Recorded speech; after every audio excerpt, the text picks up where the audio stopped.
What? Get help. No. Come on, you love it. I hate it. It's great. It works every time. It's humiliating. Do you have a better plan? No. We're doing it. We are not doing Get Help. Get help! Please! My brother's dying! Get help! Help him! Oh, classic.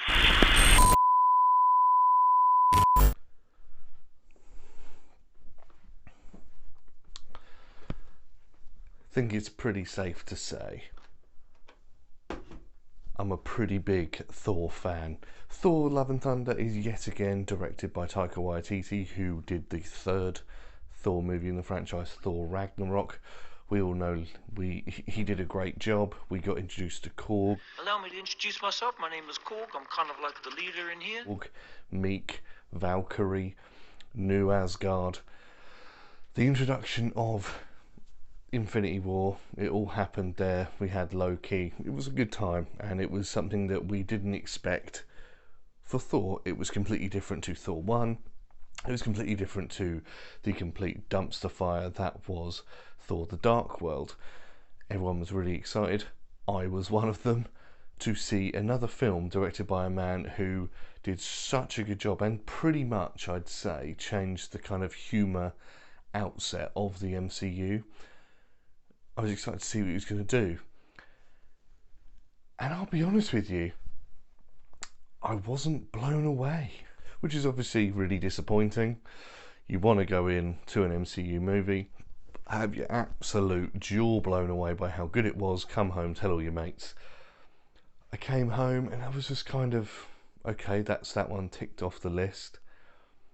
What's the next one? It was kind of the same with Multiverse of Madness. I was kind of okay with it, but I wasn't kind of blown away. There was things that were in it that were great, but nothing that I can really pinpoint, which is a shame because, as I said, Thor is one of my favourite characters. Chris Hemsworth does such a great job, and that is the same here. Chris Hemsworth is brilliant as Thor. It's quite clearly his. I keep making the analogy that, you know, Iron Man is Robert Downey and Harley Quinn is Margot Robbie, etc. They've left their mark on those characters. Chris Hemsworth's done exactly the same. I can't complain about him. That's the one thing. You go into these movies, whether it be Avengers, whether it be Thor, whether it be his cameos or whatever in other movies, you're always going to have a cracking performance from the man. That is never going to change. So, you know, you go into it knowing that. So there's always, you know, certain things that you can kind of get out of these that are going to be good points. So I'm not going to start on the down stuff, don't worry. As I said, Chris Hemsworth is fantastic. Tessa Thompson is, of course, back as Valkyrie. She looks stunning and she was absolutely her element. This is her thing. To put a little bit of a downer on Valkyrie, I don't think they used her as much as they should do. She's now, you know, quite a well-established character in a very short amount of time. She's not been in the films as much as the other guys in these movies have. Yet she, you know, they need to give her a bit more. You can have the confidence in her. She's a great character. We all love her.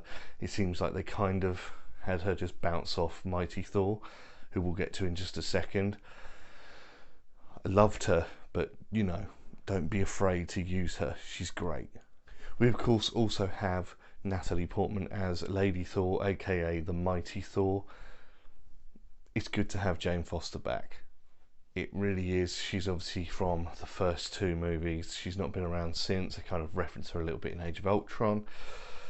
Now she's back, and of course, this is kind of spoilery, but if you know the comic books a little bit, or just Google Mighty Thor, Jane Foster, you know that she has stage 4 cancer, unfortunately, and she uses Mjolnir to fight it off, and it, you know, cures her ailments while she's Mighty Thor.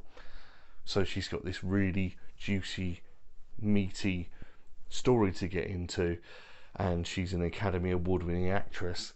She's great, don't get me wrong, she's really excited to be Lady Thor, but she gets given a lot of jokes. And of course, with Chris Hemsworth, we know, going on from, this is what made Ragnarok so good, the fact that he was quite Shakespearean in the first two movies, and in this one he's very funny. In the third one, which made him so good, and this one he's also, you know, been given a lot of room to ad-lib, etc. I think they tried to give the same thing to Natalie Portman, and Short of the movie Your Highness, I've not really seen her in that many comedies, especially not ones where you improvise. She's very much an actor that, goes with it and is a very good dramatic actor. Jackie's one of the best films I've ever seen in my life. She is great, but I just think that too many jokes.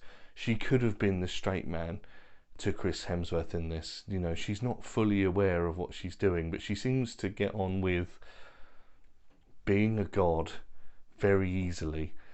It doesn't sort of surprise her the things she can do, or doesn't really faze her that she's now gone from being in a bed dying, or working with S.H.I.E.L.D. or whoever she was working with in the past, or Eric Selvig or whatever, to just being a god like a week or two later. It doesn't seem to really gel as to, because if I turned into that, I would have a lot to learn. It's just sort of like, okay, well, I'm with Thor now and Valkyrie, this amazing ancient goddess who rides a flying horse, but she's met them, of course, but she's not been one of them, so it's really weird that she takes it on so well.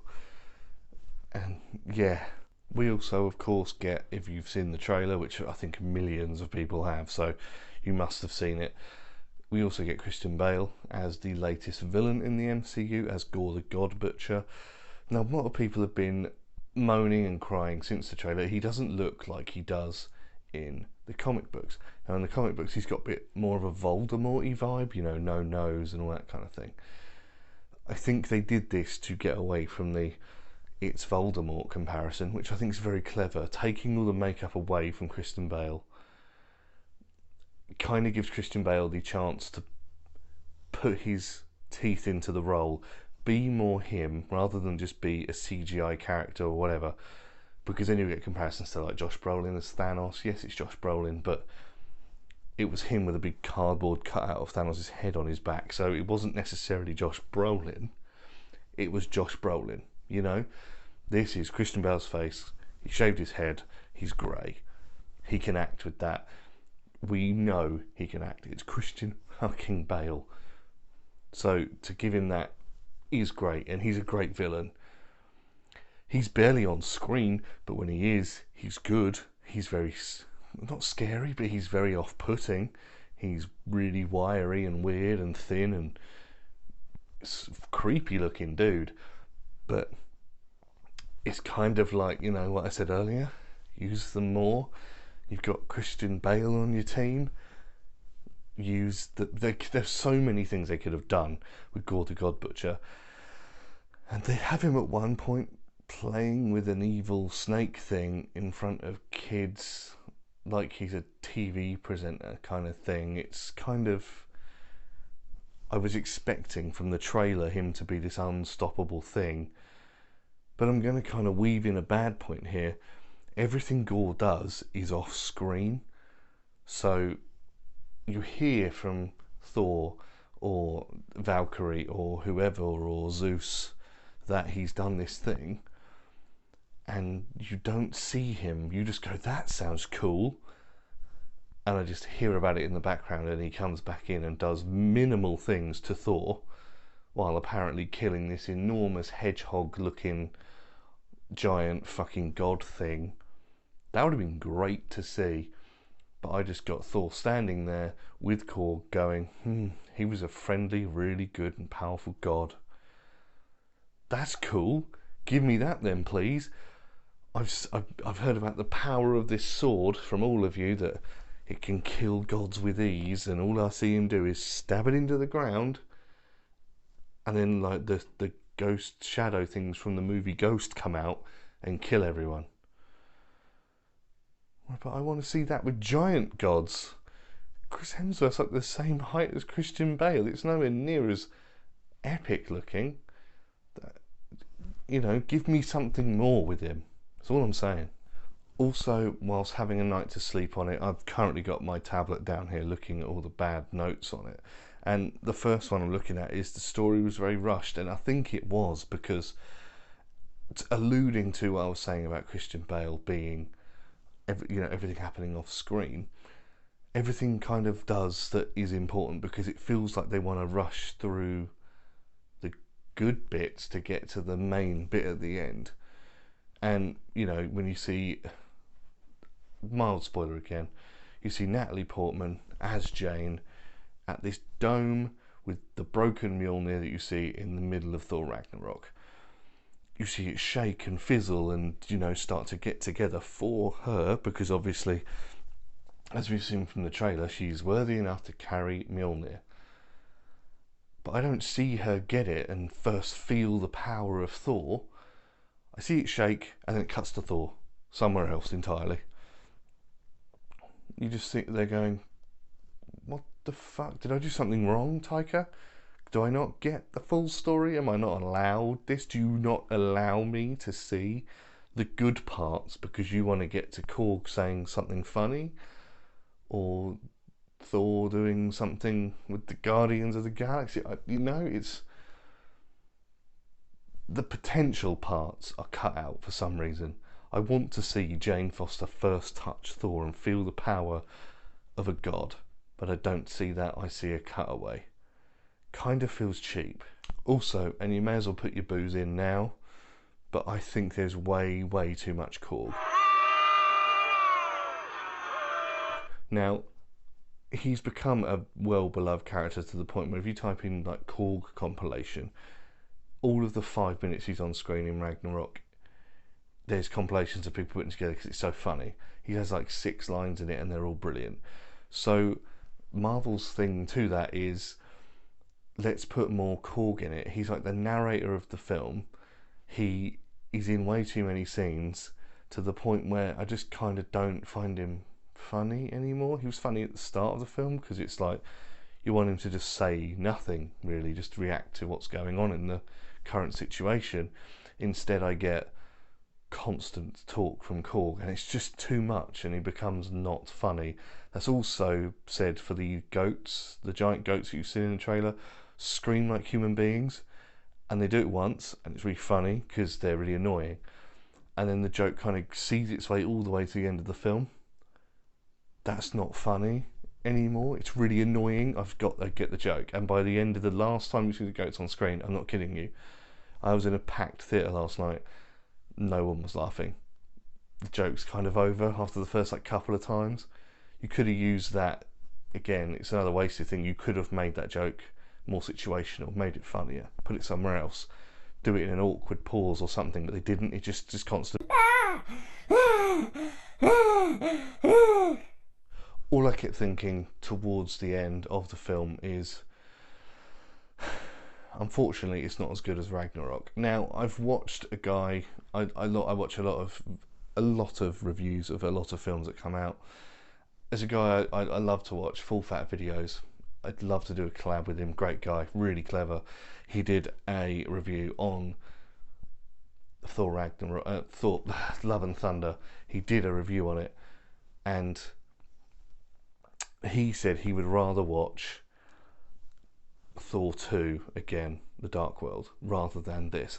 I would disagree, because I think there is more potential in the things they put towards the end of the film that will benefit the MCU more than, you know, a big spaceship crashing into a small part of London did for The Dark World. The Dark World was, yes, it had low-key and there was a few more things in it, but at the same time I think it's done less for the franchise than this will, because it was finding its feet a lot more then, and I think now it will mould its way around and get into it, you know. So I completely get where that comes from, but I would say this isn't as good as Ragnarok. Ragnarok will be the best Thor movie, period. It was such a surprise, it was so much fun.